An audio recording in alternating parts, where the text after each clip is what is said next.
In Excel, we have a list of sales orders, and we would like to count how many orders there were with a pen included.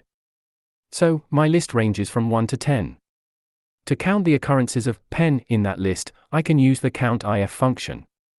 In this cell, start with an equal sign and type COUNTIF, followed by an open bracket. The first argument is the range I'd like to check, so I'll select A1 to A10.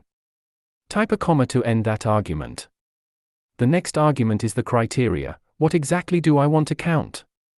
As I'm looking for a text string, I'll use double quotes. Then, type pen within the quotes and close the bracket. When I press enter, it found 4 pen items in that list, 1, 2, 3, 4. If we have the same list on another worksheet, where items include pen, pencil, gel pen, and maybe others, I'd like to find anything that has pen as part of the item name. I don't want to count just the word pen, but also include gel pen and even pencil. For this, I'll again use COUNTIF. Start with an equal sign, COUNTIF, followed by an open bracket. The range is A1 to A10, type a comma. Now, I want to include anything that has pen in it.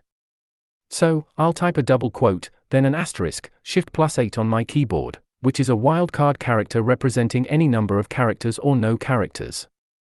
After that, type pen again, followed by another asterisk and close the quotes and bracket. This setup will look for anything that contains the letters pen in a string, regardless of what comes before or after those 3 letters.